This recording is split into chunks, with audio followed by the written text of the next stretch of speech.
पहले तो आप सभी को मेरा नमस्कार। मैं Kunal Bharadwaj Begusarai today BT news Bihar की तरफ से पुनः आप सभी के बीच आ चुका हूं। एक अच्छी जानकारी पिछले कुछ समय से हमारे पास आ रही थी, उस जानकारी को साझा करने के लिए मैं आप लोगों के बीच आया हूं। आप देख सकते हैं मेरे पीछे, आपने देखा होगा पहल एंड इनिशिएटिव। मैं बताना चाहूँगा कि ये पहल एंड इनिशिएटिव एक इंस्टीट्यूशन है, एक ऐसा इंस्टीट्यूशन जो पूरी तरह से बच्चों को प्रिपेयर करता है बोर्ड्स के लिए, और वो भी सीबीएसई एंड आईसीएसई बोर्ड्स के लिए। बीएमपी गेट, बेगूसराय में जो बीएमपी का गेट है, वहाँ से जब आप उलाव की तरफ जाते हैं तो डॉक्टर विभा कुमारी का एक रास्ता, डॉक्टर विभा कुमारी वाला जो रास्ता है, उस रास्ते में जब आप अंदर आते हैं तो आपको यह इंस्टीट्यूट दिखता है, पहल एंड इनिशिएटिव। और इस इंस्टीट्यूट की सबसे बड़ी स्पेशलिटी है कि यहाँ पे काली स्थान से, रतनपुर से, दूर दूर से बच्चे, इवन तिलरत से बच्चे आके पढ़ रहे हैं। एंटरटेन सिर्फ सीबीएसई और आईसीएसई बोर्ड को ही किया जाता है। तो इसके जो अच्छे बेस्ट रिव्यू हमारे पास आए थे, उसके अराउंड हम आ चुके हैं। पहल इनिशिएटिव अश्विनी मैम इसको ऑपरेट करती हैं, उनसे मेरी बात हो चुकी है। तो रैंडमली आइए चलते हैं, मैम से मिलते हैं और ये जानकारी लेते हैं कि 6 to 10 ही क्यों उन्होंने चूज किया, और उन्होंने सीबीएसई और आईसीएसई बोर्ड को ही एंटरटेन करना क्यों चूज समझा, और एजुकेशनल बैकग्राउंड ही क्यों चूज किया। तो इस मुद्दे पे आइए चलते हैं, मैम से बात करते हैं और जो भी जानकारी आपके साथ साझा करते हैं। गाइस, जैसा कि अभी आप जान रहे हैं, मैं हूं पहल इंस्टीट्यूट में, और पहल का एक स्लोगन मैंने पहले ही आपको बताया, पहल इट्स अ इनिशिएटिव। तो जो इनिशिएशन है मैम का, उसी मुद्दे पे अभी हम बात कर रहे हैं। रिव्यू का दौर अभी हम स्टार्ट कर रहे हैं, और अभी जहाँ तक मुझे पता चला है कि पहल में बाहर से भी काफ़ी सारे बच्चे आते हैं। बाहर इन द सेंस बेगूसराय ज़िले से बाहर नहीं, जो ये कॉलोनी है जहाँ पहल है, वहाँ से बाहर से भी बच्चे आते हैं। लाइक अभी हमारे पास एक बच्चे की इन्फॉर्मेशन आई है जो रतनपुर से आता है। पहली बात तो जानना चाहेंगे बच्चे से, क्या शुभ नाम हुआ आपका? मेरा नाम ऋषभ राज हुआ। ऋषभ कहाँ से आ रहे हैं आप? रतनपुर से।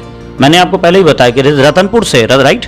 अच्छा, एक बात बताओ ऋषभ, एक कॉमन क्वेश्चन हमारे व्यूअर्स के सामने भी आएगा, मेरे सामने भी आएगा कि ये एरिया है न्यू कॉलोनी के नाम से जाना जाता है, और आप आते हैं रतनपुर से, एक अच्छा डिस्टेंस है। तो रतनपुर से यहाँ आने के बीच का रीज़न क्या था? मतलब उधर और भी इंस्टीट्यूशन है आपके पास? मैं इससे पहले भी बहुत सारे इंस्टीट्यूशन में गया था, वहाँ पर का पढ़ाने का तरीका और यहाँ पर के पढ़ाने के तरीका में मुझे बहुत अंतर मिला। मैं वहाँ पर से ज़्यादा अच्छा से यहाँ पे समझ पाता, और मैम का बताने का तरीका बहुत अच्छा लगता है मुझे। राइट, कॉन्सेप्ट क्लियर जल्दी हो जाता है। अच्छा, चलिए, thank you very much Rishabh. Rishabh के पॉइंट्स पे अगर गौर किया जाए तो ऋषभ ने क्लियर वे में बताया है हमें कि रतनपुर से यहाँ आने का रीज़न सिर्फ और सिर्फ इतना था कि डिफरेंट इंस्टीट्यूशन भी हो, फिर भी कोई फ़र्क नहीं पड़ता, मैम के पढ़ाने का तरीका बहुत ही बढ़िया था, कॉन्सेप्ट क्लियर हो जाता। क्या शुभ नाम हुआ आपका? निशांत किशोर। निशांत किशोर। निशांत किस स्टैंडर्ड में? क्लास 10। Class 10th। तो क्लास 10th यानी कि बोर्ड, सीधा सब क्वेश्चन तो यही है, माइंडसेट वही बनेगा कि बोर्ड है। तो यहाँ आप, मतलब यहाँ क्या बेस्ट लगता है आपको पहल में? मैम का कॉन्सेप्ट क्लियर करने का तरीका, और खास करके साइंस को ढंग से समझाने, बार बार क्वेश्चन को हर एक तरीके से बिना इरिटेट हुए समझाने का तरीका बेस्ट है। मतलब आप इरिटेट नहीं होते, और इस इरिटेट नहीं होती, खास करके बार बार क्वेश्चनिंग करने पे हर एक बच्चे को ढंग से समझा देती है। चलिए, ये तो बहुत बड़ा प्लस पॉइंट आपने बताया, क्योंकि एक फैकल्टी मेंबर की अगर बात करूँ, एक टीचिंग पर्सन की बात करूँ, तो उसमें अगर ये स्पेशलिटी कि वो इरिटेट नहीं हो रहे, तो कहीं ना कहीं वो अगर इरिटेट नहीं हो रहे तो ऑब्वियस सी बात है कि एंड लेवल पे जाके डाउट्स को क्लियर करेंगे ही करेंगे। प्रिंस, और कुछ कहना चाहेंगे हमारे व्यूअर्स के लिए पहल की तरफ? यही कि मैम सब बच्चे को पूरा सपोर्ट देती हैं और उनके इम्प्रूवमेंट के लिए पूरे तरीके से ट्राई करती हैं। क्या नाम हुआ आपका? प्रिंस कुमार। प्रिंस कुमार। तो प्रिंस, क्या अच्छी बातें आप पहल की तरफ से हमें बताना चाह रहे हैं? जब से मैं यहाँ पे आया हूँ तब से एक बहुत अच्छे सिस्टमेटिक वे में पढ़ाई होता है यहाँ पे। अच्छा, पहले चैप्टर डील होता है, उसके बाद उसके बेस्ड क्वेश्चन दिया जाता है। बहुत इंजॉय करता हूँ यहाँ पे पढ़ के। अच्छा, तुम इंजॉय करते हो या पढ़ते हो? दोनों चीज़? दोनों मिक्स है। दोनों मिक्स है। हाँ। मतलब आप व्यूअर्स के लिए एक बेहतरीन इन्फॉर्मेशन है प्रिंस की तरफ से कि जिस बात पे मैं बार बार जोर भी दे रहा हूँ कि एक फ्रेंडली इन्वायरमेंट है यहाँ पे। मैम ने भी बताया फ्रेंडली इन्वायरमेंट है।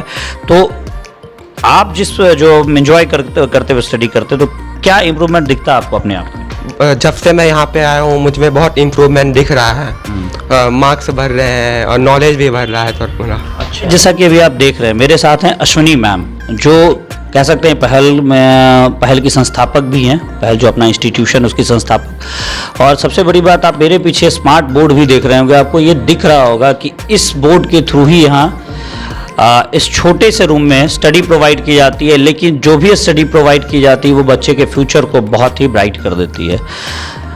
अभी मैम से मेरा सिंपल सा क्वेश्चन है, हमारे व्यूवर्स की तरफ से मैम एक सिंपल सा क्वेश्चन निकल के आता है कि जो आपका एजुकेशनल बैकग्राउंड है, जो जानकारी हमारे पास आई है, तो उस एजुकेशनल बैकग्राउंड के बाद आप किसी अच्छे सेक्टर में अच्छे पोस्ट पे जॉब कर सकती थी, या आप दूसरे फील्ड्स में हैं जिसको आप चूज कर सकती थी। आपने एजुकेशन ही क्यों चूज किया? सर, एजुकेशन चुनने का रीज़न ये रहा है कि जब इंसान कहते हैं ना कि अपने एक्सपीरियंस से ही निकल के बाहर आती है कोई भी चीज़ें, तो जब मैं खुद स्टूडेंट थी तो मैंने जिस चीज़ों को फेस किया तो मुझे लगा कि नहीं, मैंने जो चीज़ को फेस किया है आज के बच्चे उस चीज़ को फेस ना करें, इसीलिए मैंने टीचिंग लाइन को ही चूज़ किया है। आपने सही कहा, मैं स्कूल ज्वाइन कर सकती थी, लेकिन मैंने अभी तक कोई स्कूल नहीं ज्वाइन किया है और ऑफ़र होने के बाद भी नहीं ज्वाइन किया है। रीज़न मेरा बस यही रहा है कि या किसी अदर सेक्टर में जाती तो मैंने हमेशा यही सोचा है, यही देखा है बच्चों में कि जब बच्चे स्कूलिंग है, खास करके मेरे बच्चे ज़्यादातर स्कूलिंग है, तो जो बच्चे स्कूलिंग है वो क्या प्रॉब्लम को फेस करते हैं स्कूल जाने के बावजूद भी, मैंने उन चीज़ों को खुद स्टूडेंट लाइफ में फेस किया है कि बहुत सारे कॉन्सेप्ट जो हैं वो बच्चे के क्लियर नहीं होते हैं स्कूल में। तो मेरा फोकस हमेशा से यही रहा है कि बच्चे जो पढ़े उनको अच्छे से समझे, तो इसीलिए मैंने टीचिंग लाइन को चूज़ किया है कि मैं उनके परेशानियों को समझती हूँ। जब वो पढ़ रहे होते हैं तो वो क्या चीज़ को फेस कर रहे हैं, क्योंकि खुद जब स्टूडेंट थी तो टीचर्स तो बहुत पढ़ाते थे लेकिन बातें तो बहुत सारी समझ में नहीं आती थी। तो अपने माहौल को, अपने कोचिंग के माहौल को ऐसा फ्रेंडली रखा है कि बच्चे पूरा एकदम शांति से, हल्ले से, शांति से, हर एक चीज़ से जिस तरीके से वो समझ सकते हैं उस तरीके से मैं उन्हें समझाने की कोशिश करती हूँ। मैं बच्चों का कॉन्फिडेंस लेवल बढ़ाऊँ मार्क्स के थ्रू, क्योंकि जब बच्चे अपना मार्क्स देखते हैं तो उनका कॉन्फिडेंस लेवल बढ़ता है और पेरेंट्स को भी लगता है कि हाँ बच्चे सही जगह जा रहे हैं, इम्प्रूवमेंट आ रही है। बिल्कुल सर। तो एक चीज़ आप फिर से ध्यान रखें और एक चीज़ आप बहुत अच्छी तरह से समझ लें कि यहाँ सिर्फ बोर्ड को ध्यान में रखते हुए स्टडी प्रोवाइड होती है। मैम कोई पहल की जो स्थापना हुई तो मैम का कॉन्सेप्ट पहले ही क्लियर था, इन्होंने बोर्ड को फोकस किया। और जनरली हम अपने नियर अबाउट देखते हैं कि कोई भी इंस्टीट्यूशन फाउंडेशन क्लासेस, जी मेन एडवांस या टारगेट क्लासेस या लाइक NTSC, ओलंपियाड, इन सब चीज़ों पे फोकस्ड होता है।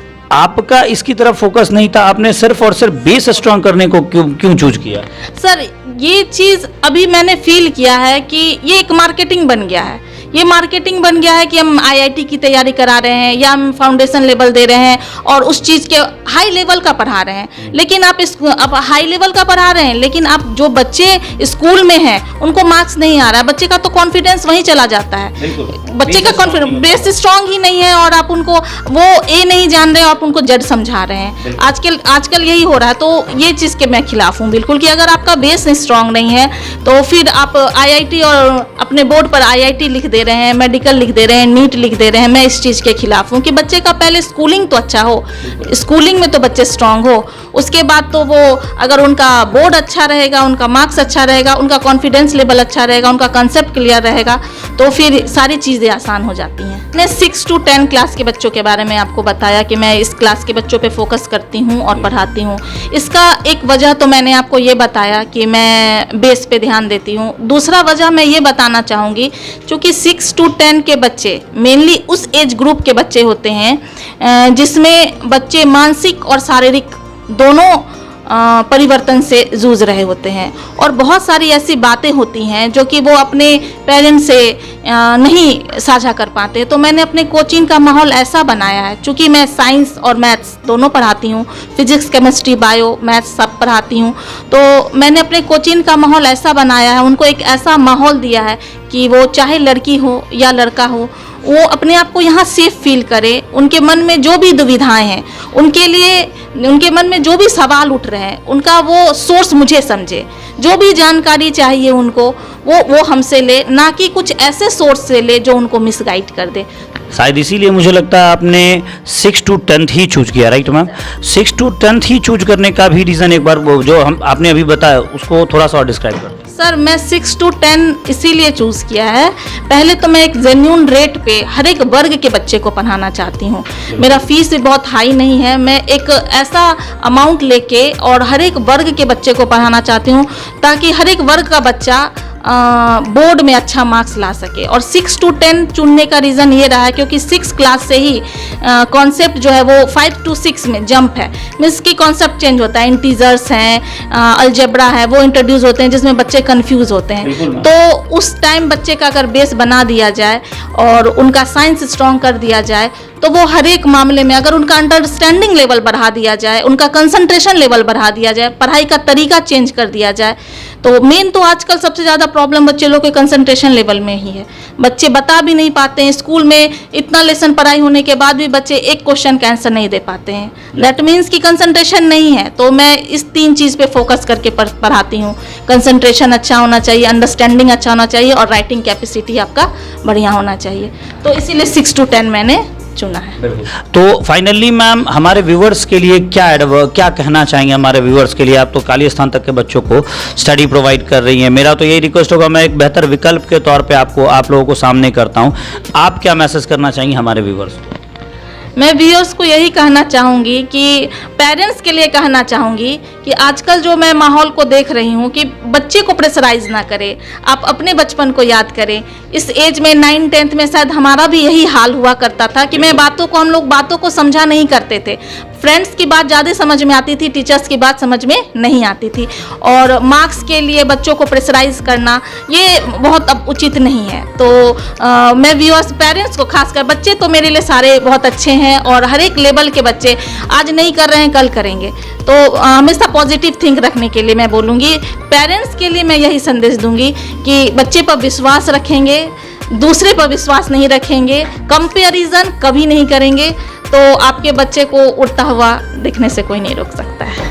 क्वालिटी है, कोई बच्चा एवरेज नहीं होता, हर किसी बच्चे में कुछ ना कुछ अलग स्पेशलिटी होती है, वो अपना बेस्ट दे सकता है, लेकिन हम उसको प्रेशराइज करके, समाज का हवाला देके, हम उसको बीच में या कंपेराइज करके हम उसको उसका जो कॉन्फिडेंस होता है उसको लूज करते हैं, वीक करते हैं। तो पेरेंट्स से भी रिक्वेस्ट, मेरी भी यही रिक्वेस्ट रहेगी कि ऐसा ना करें, मैम की बातों को ध्यान से देखा जाए और पहल एक इनिशिएटिव जो एक स्टार्टअप है कुछ टाइम पहले जो हमारे बीच आया है, अपनी स्पेशलिटी आप लोगों के सामने बार बार लेके आ रहा है। 2022 में भी मैम आपने लाया, 2023 में भी मैम ने लाया। तो मैं यही कहूँगा कि किसी ना किसी रूप में अगर ये वीडियो आप देख रहे हैं तो जुड़े, पेरेंट्स के लिए एक बेहतर विकल्प है, बच्चों के लिए भी एक बेहतर विकल्प है। अगर पेरेंट्स इस वीडियो को देख रहे हैं तो आने वाले समय के लिए उनके लिए एक बेहतर विकल्प है कि वो अपने बच्चों को यहाँ भेज सकते हैं। अगर उनको लगता है कि हमारे लिए बेस्ट है तो बच्चों को यहाँ भेजें, रिव्यू देखें, साझा करें और इस बात को ध्यान रखें कि पहल जो है वो पूरी तरह से आप ही को समर्पित है।